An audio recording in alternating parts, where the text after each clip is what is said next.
Selamat pagi. Suaranya jauh sekali, bisa nggak lebih keras lagi karena tidak kedengaran.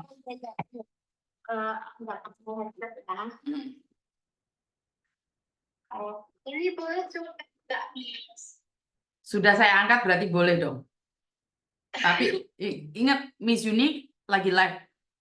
Saya tidak akan pernah take down video ini, jadi berhati-hati sendiri. Mana kata-kata yang boleh dikeluarkan dan mana kata-kata yang tidak boleh dikeluarkan.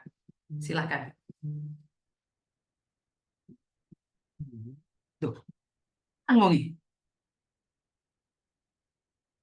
Halo, Halo, assalamualaikum, maaf. kok mati?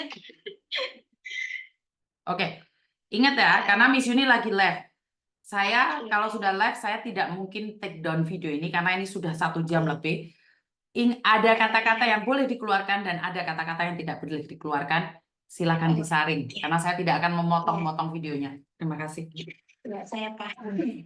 Selalu tiap hari lihat Miss Yuni live.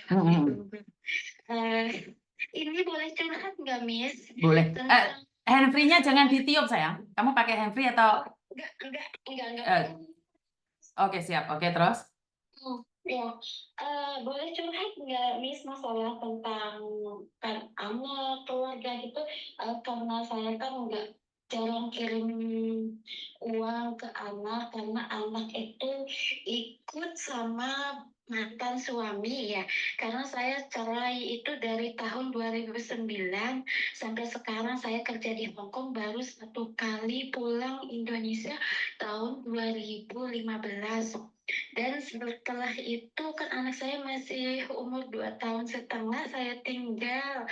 Terus dulu kan waktu masih baru-baru perceraian, kalau mau ketemu sama anak itu suami, mantan suami itu selalu ngancam kalau mau ketemu anak kirim 20 juta dulu baru boleh ketemu sama anak kan gitu.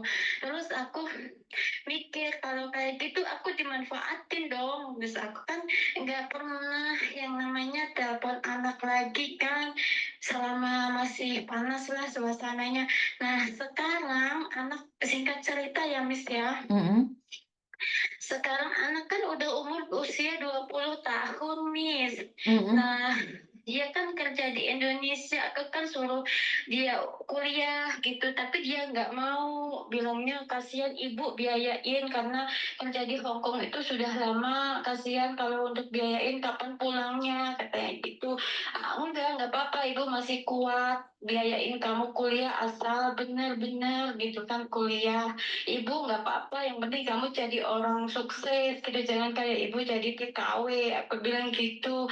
Terus dia bilang enggak mau kerja aja, tapi kerjanya di PT Nabati itu kan kecil, gajinya cuma di bawah 2 juta, kan nggak cukup makan, ongkos juga nggak cukup.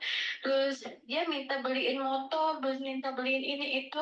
Kalau motor saya nggak bisa beliin karena kalau kamu ikut sama ibu di Lampung, ibu mau apapun saya beliin gitu, mau beli motor nggak usah ngutang karena ibu ada uang gitu kan. Kalau ikut bapakmu aku nggak mau beliin motor, kan keenakan mereka kan. Kan mantan suami saya kan usianya udah 55, hampir hampir 60 lah, jadi dia udah sakit-sakitan terus, jalan aja susah kan karena udah kena penyakit gula stadium udah parah gitu.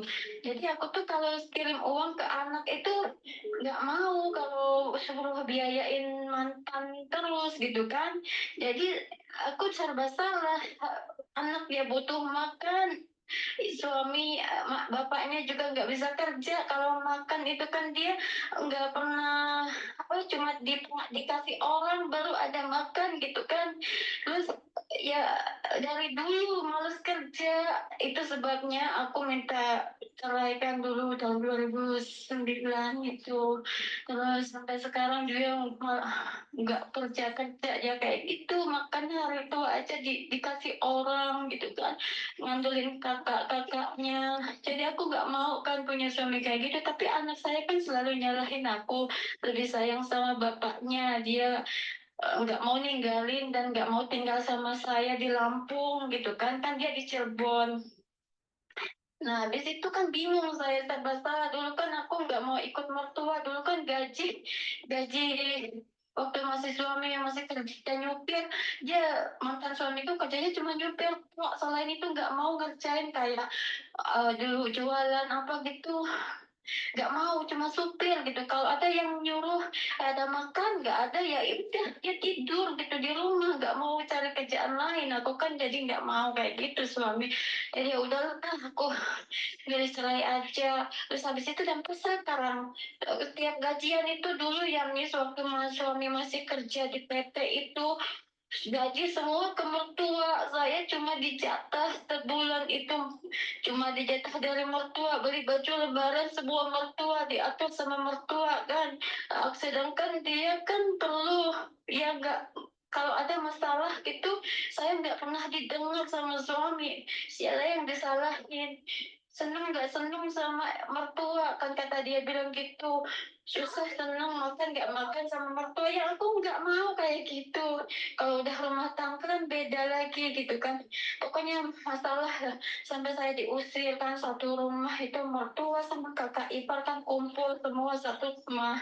Tapi kan saya yang disalahin gitu, saya dianjing-anjingin kayak gitu sama mertua kan. Jadi itulah yang membuat saya sakit hati. Terus ya udahlah, habis itu bilangnya saya pelacur bla bla bla bla sama mertua, padahal mertua kan udah haji kan.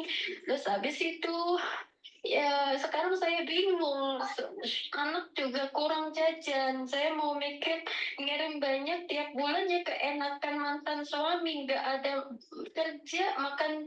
Kalau tiap bulan dikirimnya sama saya, anak saya kan lebih sayang sama bapaknya daripada saya, sampai bohong-bohong minta kirimin 5 juta buat beli ini beli itu, padahal buat bapaknya. Aku kan nggak mau kayak gitu dimanfaatin anak ikut mantan suami, tapi padahal itu uangnya buat mantan gitu kan. Jadi ya anakku masih tetap nggak sayang sama aku gitu. Cuma kalau telepon itu kok ada maunya kalau minta uang aja. Anakku itu kalau selain nggak ada minta kiriman, nggak pernah namanya ibu apa kabar, ibu lagi apa, ibu kangen apa gimana, nggak pernah ya. Padahal aku tuh sayang sama anak. Semua pun yang di rumah di Lampung semuanya saya investasi ke tanah, udah punya rumah. Ya saya di sini juga nggak mau yang nakal-nakal gitu, nggak mau boros-boros karena demi anak. Tapi anak dia kayak gitu juga, nggak pernah nanya kabar. Kalau aku nggak SMS, dek lagi apa, lagi ibu kangen gini-gini, nggak pernah. Kecuali kalau ada maunya minta kirim uang baru dia telepon gitu kan. Jadi saya tuh sedih, dan keluarga juga dia, aduh, jadi bingung menurut Misi ini gimana solusinya saya sama anak gitu. Oke, kamu ninggalin dia masih umur berapa kalau boleh tahu? 2 tahun setengah. Oke, yang jaga suamimu. Iya mantan, karena dia nggak kerja, ikut mertua dulu itu. Nah, saya kurang tahu ya Mbak ya bagaimana uh, apa yang kamu pikirkan. Saya juga punya Iya. anak yang ikut mertua saya. Tapi jika saya punya rezeki, saya tidak pernah berpikir uang itu akan dipakai oleh siapapun.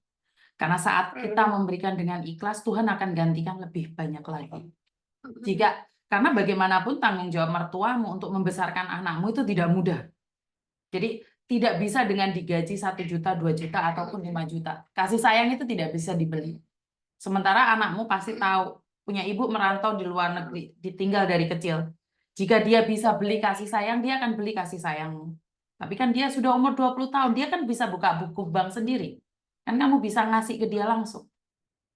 Jadi kalau menurut pendapat saya, sementara mantan suamimu sudah sakit-sakitan. Kita nggak tahu umur dia berapa lama. Kenapa kamu tidak memberikan kayak rasa ikhlas karena dia telah membesarkan anakmu? Itu menurut pendapat saya ya. Karena sekali lagi nih, apapun, sejelek apapun mantan suamimu, sejelek apapun mantan mertuamu, dia yang membesarkan anakmu. Diperalat atau tidak, seharusnya engkau bersyukur masih banyak anak-anak di luar sana, anaknya itu tidak dirawat dengan baik oleh mertua. Jadi apapun alasanmu, kebencian apapun alasanmu terhadap mantan suamimu, Jangan sampai berdampak pada anakmu. Karena suatu saat kamu akan tua, sementara dia akan beranjak dewasa. Dia akan dendam padamu.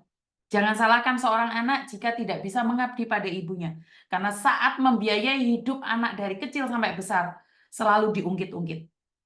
Berapa banyak orang tua yang saat ini merasa dianiaya oleh anaknya. Tapi mereka tidak pernah nanya pada dirinya sendiri. Saat anaknya kecil, apa yang dilakukan oleh orang tua pada anak-anaknya? Mereka lupa. Mereka hanya ingat anaknya nggak ngabdi sama ibunya. Tapi waktu kecil apa yang dilakukan oleh orang tua kepada anaknya? Benar nggak? Jadi kita selalu melihat dari sisi negatif seberang, Mbak. Kita lupa dengan apa yang kita lakukan. Kamu sebagai seorang ibu, tanggung jawabmu hanya memberikan uang. Cinta dan kasih nggak ada loh, Mbak. Benar nggak? Iya. Jadi kalau dihargai dengan uang, itu lebih berharga suamimu loh. Apalagi dia saat ini penyakitan. Iya. Dia penyakitan. Kamu harusnya bangga dan sayang sama anakmu, karena anakmu adalah anak yang baik. Anak yang baik, dia mau merawat bapaknya yang sakit. Itu suatu kebanggaan loh. Biasanya anak muda di umur 20, dia nggak akan peduli sama bapaknya. Tapi dia sayang sama bapaknya. Artinya dia akan juga sayang padamu. Paham nggak maksud saya? Harusnya kamu bangga dong. Punya anak yang bapaknya nggak baik aja, dia tetap mengabdi pada bapaknya. Apalagi yang kamu baik. Ini menurut pendapat saya ya. Jadi, saya tidak menilai kamu bagus atau suamimu bagus. Tapi kamu lihat anakmu. Kamu tidak membesarkan dia. Kamu hanya main uang saja. Kasih sayang nggak ada, cinta nggak ada. Sementara hidup ini memang membutuhkan dua-duanya. Cinta, kasih, dan uang. Jadi, kalau ada orang bilang uang tidak penting, maka orang itu tidak akan pernah punya uang. Uang itu bukan nomor satu, tapi dari nomor 1 sampai nomor 100, semuanya butuh uang. Uang bukan nomor satu, tapi nomor 1 sampai nomor 100 butuh uang. Ingat-ingat kata-kata saya. Iya, Miss.